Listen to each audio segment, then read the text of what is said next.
BRS working president KTR sir Congress సర్కార్ మీద చేసిన కమిషన్ మాటలకు గాను తెలంగాణ అసెంబ్లీలో పెద్ద దుమారమే లేచింది. ఇక కేటీఆర్ సార్ అన్న మాటలను ఖండన చేసుకుంటా కాంగ్రెస్ పెద్దలు గట్టిగానే ఆందోళన చేసిళ్ళు.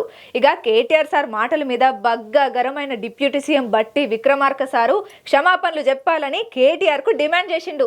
ఇక గీ పంచాయతీతోని అసెంబ్లీ మొత్తం ఆగమాగమైంది. ఇక BRS working president Kalvakuntla Taraka Ramarao sir Congress సర్కారం మీద గట్టిగానే గనమైండుల్లా. కమిషన్ మీద మాటలు మాట్లాడుకుంటా తెలంగాణ అసెంబ్లీ పెద్ద దుమారానికే దారి తీసింది కేటీఆర్ సార్ వల్ల.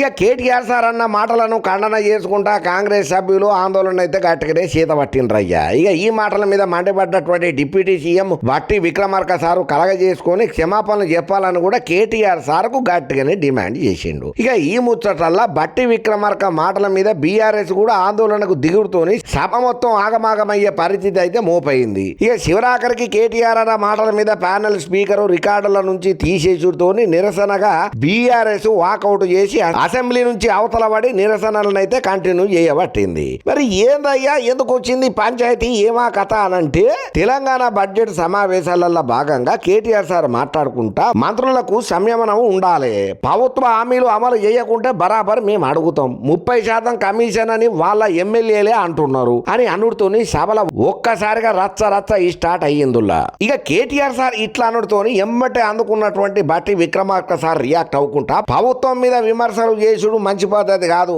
కమిషన్లు తీసుకున్నట్లుగా మీరు నిరూపణ చేస్తారా, సభల కమిషన్ల మీద ఆధారాలతో చూపెట్టాలి, గుడ్డగాల్చి ముఖం మీద చేసుడు ఇదెక్కడ పద్ధతి అయ్యా కేటీ రామారావా, ఆధారాలు నిరూపణ చేయకపోతే నువ్వు క్షమాపణ బహిరంగంగా చెప్పాలి. కేటీఆర్ మాట్లాడితే డెమోక్రసీ అని అంటాడు ఊకుకే, కానీ ఇట్లా మాట్లాడతాడని మేము ఊహన చేయలేదు. సభలో మాట్లాడేటప్పుడు ఒళ్ళు దగ్గర పెట్టుకొని మాట్లాడాలి, మీ లెక్క బరి తెగించి రాజకీయాలు చేయడం లేదు. మేము కాంట్రాక్టు బిల్లులు ఇవ్వకుండా పోయింది ఎవరు, ఇప్పుడు వచ్చి అటకులుగా మాట్లాడుతున్నారా, చర్చ వాస్తవంగా జరగాలి తప్ప పక్కదారి పట్టించేటట్టు ఉండొద్దు అని అన్నాడయ్యా. ఇక ఈ ముచ్చట్లల్లా కేటీఆర్ మాటలను రికార్డుల నుంచి తీసేయాలని చెప్పి ప్యానెల్ స్పీకర్ సార్ను కోరింది.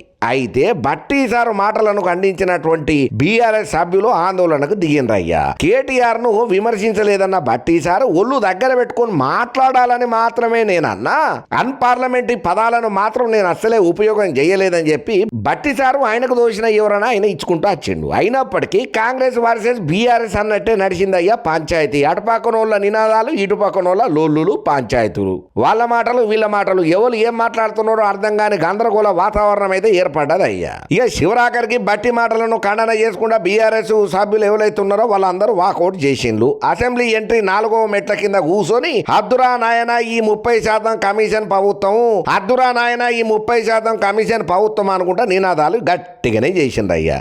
ఇక ఈ ముచ్చట్లల్లా మార్షల్స్ బీఆర్ఎస్ ఎమ్మెల్యేల మధ్యన వాగ్వాదం కూడా బాగానే అయ్యింది.